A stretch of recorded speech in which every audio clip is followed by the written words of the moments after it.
Hello my YouTuber friends and welcome. I have another video to share with you. But before we get started, can I get a thumbs up, and subscribe to my channel?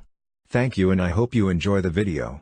At the end of the video you can check out how my friends and I are generating crypto commissions and stacking Bitcoin on a daily basis. It's Matty here with Altcoin Buzz. Hope you're having a great day. If you're tuning in here on Tuesday evening, it's likely that you're looking for an answer. You're maybe scratching your head as to what's happening with the market. Things are not looking great. We've had quite a sell-off very recently, at least at the time of this recording. We're going to take a look at one possible cause for that kind of market activity, and it has a lot to do with the SEC. It has to do with the fact that they have delayed officially the VanEck Solid X Bitcoin ETF.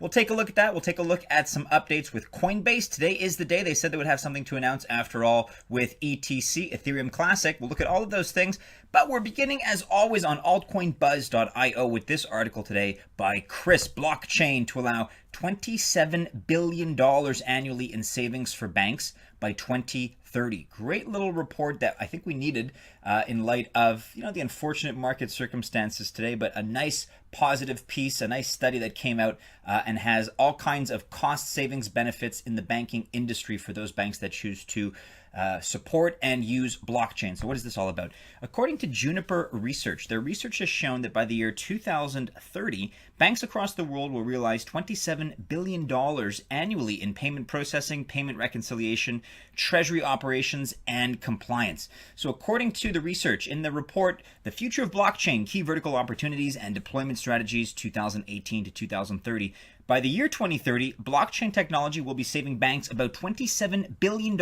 annually in specifically payment processing, payment reconciliation, treasury operations, and compliance. It is estimated that it will lower costs by 11% for each on-chain transaction. So $27 billion, that's a lot. And I mean, this is annually, this is every single year. So if you add up all those years, let's just say it's a decade for sake of a nice, quick, convenient calculation, that's over $250 billion. That's a quarter trillion right there just by adopting this technology. Again, once blockchain has that kind of use case where it's saving people money, once the cost of avoiding the technology is too great to ignore and it's actually a detriment to your business, that's the kind of use case that we want to see. Something that's practical, that's utilitarian, and something that adds to the bottom line of businesses. So this is great. If you want to take a look here at the regions that are going to be most affected, as you can see, Asia has the most potential in terms of cost saving. So you have all the different years here, 2024, 27, all the way through to 2030. $27 billion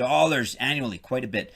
Quote, IBM continues to demonstrate innovation and leadership across a range of verticals. Over the past 18 months, it has attracted dozens of corporate clients, with deployments now moving from proofs of concept and trial to full commercial rollout. That's a quote by Dr. Windsor Holden, who's a research author of this particular study. So do be sure to leave Chris a comment. Let us know what you think about this. Maybe you're working in the banking sector, maybe you're involved in the banking sector and have an opinion. We're going to link, of course, to the original website, the Juniper website, and their research here. Blockchain deployments to save banks more than $27 billion annually by 2030. Is it enough of an incentive for adoption? Let us know what you guys think out there in the altcoin buzz army. And again, we almost have a daily update now with Coinbase. In fact, today we have two. Like I keep joking, they're taking over the world one step at a time.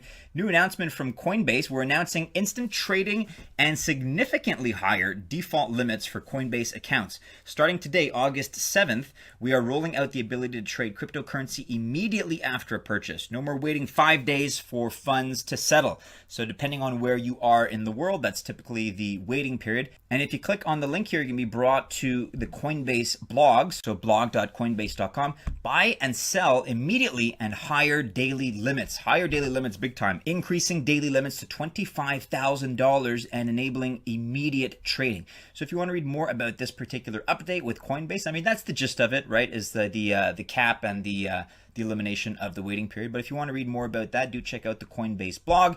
You can take a look at all the details as far as how that works based on your method of payment in the US, whether it's a debit card or ACH or wire transfer. We're going to link to this in the description below. We got to keep moving because we have another announcement by Coinbase. This relates to ETC. So from today, following last week's update about the final stage of testing for Ethereum Classic, ETC, we are now accepting inbound transfers of ETC on Coinbase Pro. Full schedule here.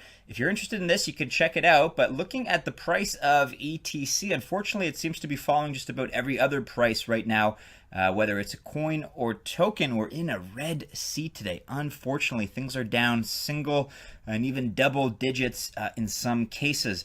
Finding Ethereum Classic here, it still sits at number 12. It did go as high as $20 per unit price yesterday. So we're sitting right now at $17.34.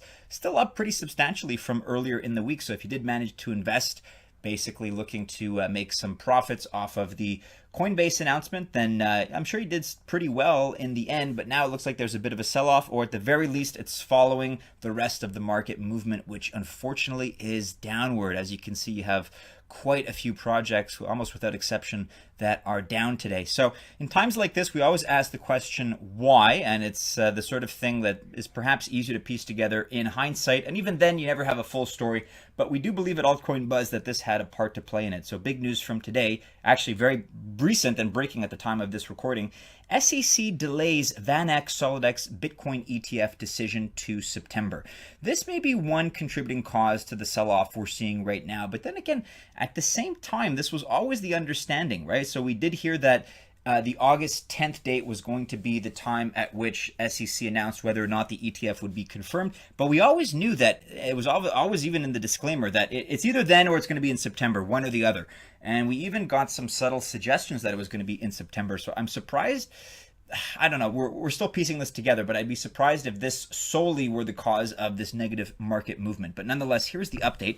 The U.S. Securities Commission has delayed a decision on a proposed Bitcoin ETF, pushing its final determination ahead by more than a month. In an order published on August 7th, officials at the agency wrote that they were giving themselves more time to deliberate on whether to approve what would be the first exchange-traded product of its kind in the U.S. It's also perhaps unsurprising, given that in the past, SEC officials have used the agency's statutory powers to push back decisions on Bitcoin ETFs. As the agency wrote, quote, accordingly, the Commission designates September 30th, 2018 as the date by which the Commission shall either approve or disapprove or institute proceedings to determine whether to disapprove the proposed rule change. So it's been pushed back by over a month, almost 2 months, in fact, over 6 weeks. But there you have it. You can read about all the comments on the SEC website that have been overwhelmingly positive. There's been all kinds of people just in the public sphere pushing for this, leaving positive comments on the SEC website.